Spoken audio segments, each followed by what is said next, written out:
Bismillahirrahmanirrahim. Hai guys, Assalamualaikum semua. Bertemu kembali dalam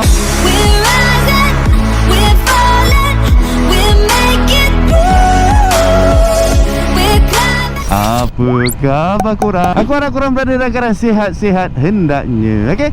InsyaAllah. So, untuk video kali ini aku akan buat satu video test ride di mana aku akan menge-sharekan dengan korang apa yang aku rasa bila mana menunggang Encik Z250 ABS ni. So, kalau ikutkan hari ni adalah hari yang keempat ke hari yang kelima aku duk pakai Z250 ABS ni. So, macam biasa aku akan rumuskan beberapa point yang mungkin menjadi consideration ataupun menjadi satu titik tolak untuk bakal-bakal owner sama ada nak beli atau tak beli Z250 ABS ni. Okey, kita mulakan dengan point yang pertama, riding position dan tahap keselesaan dia lah. Biasanya kalau motor-motor naked ni kan, motor-motor bogel ni, riding position dia adalah upright ataupun tegak lah. Tapi ada sedikit perbezaan antara Z250 ABS ni dengan motor-motor naked yang pernah aku bawa sebelum ni. Aku pernah test MT25, MT15, MT09, MT07 kan. Itu antara kategori-kategori naked bike yang pernah aku test sebelum-sebelum ni. Apa yang aku boleh katakan beza antara Z250 ABS ni dengan MT-MT di luar sana, bila kau dah duduk dalam bawah motor ni, kau akan rasa macam kau kena tunduk sikit. Maksudnya dia punya riding position ni, dia upright yang sedikit agresif. So kalau dah upright yang sedikit agresif tu selesa ke tidak? Pada aku masih lagi selesa lah. Tapi kalau tanya aku lebih prefer riding position yang betul-betul upright tu. Kalau boleh handlebar dia ni tinggikan sikit kan. Dan dia punya tahap keselesaan seat pula lebih kurang samalah dengan seat untuk Ninja 250 ABS tu. Dia agak sedikit keras, tapi taklah keras yang boleh kau rasa macam alamak buntut aku hilang lah. Taklah sampai tahap macam tu. Itu poin yang pertama. Yang kedua, engine performance. Basically pada korang yang tak tahu ataupun korang tak tengok lagi kan video yang sebelum ni, aku ada cerita pasal kesamaan specs dan juga features antara Z250 ABS ni dan juga Ninja 250 ABS. Maksudnya setiap specs dan setiap features yang terdapat pada Ninja 250 ABS tu ada pada Z250 ni. Engine dia sama, dan bila engine sama, dia punya power output tu pun sama lah. Macam tu juga dengan assist dan slipper clutch dia tu pun sama, ada juga pada Z250 ABS ni. So memandangkan kedua-dua model Ninja ABS dan juga Z ABS ni berkongsi ataupun mempunyai specs dan juga features yang sama, yang identical. So basically dari segi performance, especially untuk bahagian engine, adalah sama lah. Power dia sangat-sangat linear, maksudnya dia tak mengejut, tapi power tu ada. And then dengan kemampuan engine yang mampu menghasilkan 37 horsepower dan 23 Nm of torque tu, dia punya top speed tu dia boleh pergi 180 km sejam. Top speed tu yang aku dapat lah, yang aku boleh capai dan aku berani. Gitu. Sebab untuk Z250 ABS ni kan, bila bercakap pasal dia punya top speed tu kan, untuk mencapai kelajuan 1516 tu tak ada masalah. Memang senang-senang je boleh dapat. Dekat gear 5 pun kau boleh dapat kelajuan tu. Cuma nak ke 17, ke 18 tu, dia kalau tak kena cara dengan angin kuat dan sebagainya, kau akan rasa macam wobble tau. Dia goyang-goyang. Takut siap.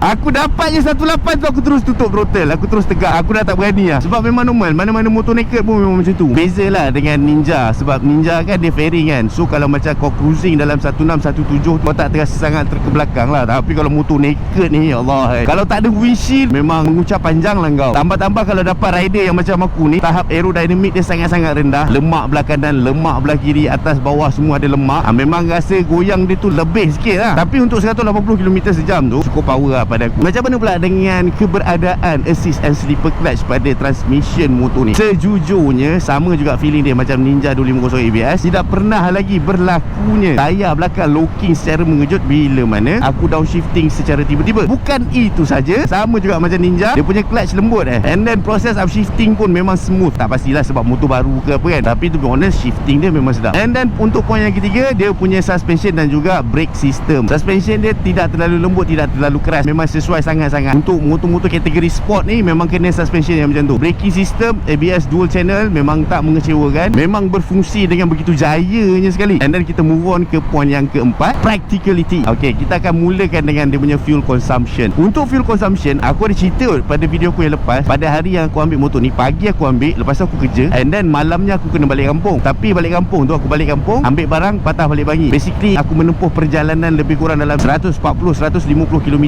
lah sehari pergi balik. Sebabkan aku kena travel sejauh tu, aku pun mengambil kesempatan di sebalik kesulitan, di celah-celah kesempitan untuk ngetes lah motor ni punya fuel consumption. Tapi test yang aku buat tu berbeza lah dengan Ninja ABS hari tu. Untuk Ninja ABS hari tu, aku test fuel consumption consumption dia dengan bawa sangat-sangat berhemah. Kalau aku perah sampai tahap 1415 tu pun dalam keadaan yang sangat-sangat sekejap. Tapi untuk Z250 ABS ni, apa yang aku buat, aku maintain pada speed 13 lebih 14. Kadang-kadang tu terlajak jugalah sampai 15 kan. The whole perjalanan aku daripada Bangi ke Lubuk Cina balik Bangi balik, memang aku maintain dengan kelajuan tu sahaja. So berdasarkan kadar kelajuan yang aku maintain tu, apa yang aku dapat basically, untuk kapasiti minyak 1 liter, motor ni dia boleh pergi sejauh 21 km lah. Bermakna kalau untuk satu isian penuh yang berkapasiti 14 liter ni, dia boleh pergi sejauh lebih kurang 294. So kalau korang tengok video test ride untuk Ninja ABS tu, korang mesti rasa macam, apa pasal Ninja ni lagi jauh dia boleh pergi isi penuh. Macam aku cakap lah, the way aku dapat bacaan tu adalah dengan cara membawa yang berbeza. So maksudnya kalau kata korang pakai motor ni tapi korang maintain macam bawa EF5, mungkin lagi jauh lah dia boleh pergi 14 liter tu. Tapi takkanlah kau beli motor 250 kau nak bawa macam EF5 80, 90 je atas highway. Itu dari segi dia punya fuel consumption lah pada korang yang mungkin nak tahu. And then kalau kita bercakap pasal practicality ni, orang akan persoalkan, best ke bawa motor ni bila jam kan? So kebiasaannya untuk motor-motor naked macam ni, tujuan ianya dikeluarkan adalah untuk memberi kelebihan dari segi agility dan juga nimbility. Ada ke perkataan nimbility?